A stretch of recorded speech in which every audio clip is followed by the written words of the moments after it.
اور اس کے بعد اس چادر کو یہ لپیٹا جا رہا ہے. اس میں گانٹھ نہیں دے سکتے، گرا نہیں باندھ سکتے، یہ آپ نے لپیٹ کے اس کو ٹھونس دینا ہے یہ اس طرح کر کے. اب یہ جب ٹھوس گیا اب اس کو الٹی سائڈ میں اس طرح فولڈ کرنا شروع کر دیں. یہ جو آپ نے فولڈ کر لیا ہے نا، اب یہ ایک ٹائٹ ہوگی یہ چادر آپ کی، یہ کھلے گی نہیں.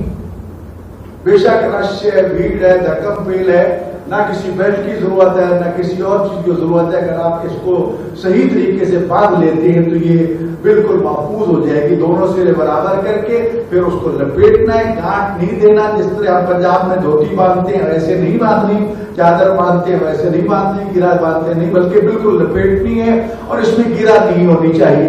دوسری چادر اوپر اوڑھ لینی ہے. اب یہ جب اوڑھ رہے ہیں اور چادر باندھ رہے ہیں تو اس وقت نیت کرنی ہے کہ احرام باندھتا ہوں عمرہ تمتع کا، عمرہ مفردہ کا، حج تمتع کا، واجب قربتاً اللہ. ہاں ایک نیت کے نوٹ کر لیجئے، جو پہلی مرتبہ حج ادا کر رہے ہیں ان پر حج تمتع حجۃ الاسلام واجب ہے.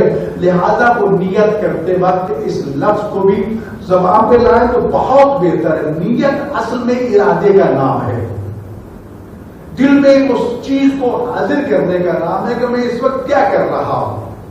الفاظ اس لیے دیے جاتے ہیں تاکہ یقین ہو جائے، وگرنہ آپ ایک وقت الفاظ زبان پہ جاری نہیں کرتے. آپ سے پوچھے کیا کر رہے ہو؟ احرام باندھ رہا ہوں.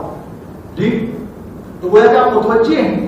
تو لہذا یہ نیت آپ نے کرنی ہے کہ میں احرام باندھتا ہوں حج تمتع کا، حجۃ الاسلام کے لیے واجب قربتاً اللہ، یا عمرہ تمتع کا حجۃ الاسلام کے لیے واجب قربتاً اللہ. یہ دو کے لیے تو یہ شرط ہوگی کہ آپ حجۃ الاسلام کی شرط لگائیں، اور اگر عمرہ مفردہ ہے تو پھر عمرہ مفردہ کا احرام باندھتا ہوں واجب قربتاً اللہ. یہ خیر بیٹے، یہ آپ نے چادریں پہنی، یہ ایک پہلا مرحلہ تھا، یہ ایک حصہ ہے احرام کا. تو یہ چادر جو ہے یہ خواتین کے لیے کوشش کریں کہ آپ بڑی چادر جو ہے وہ لے لیں، سلوا لیں. آپ سلے ہوئے کپڑے پہن سکتی ہیں، مرد نہیں پہن سکتے.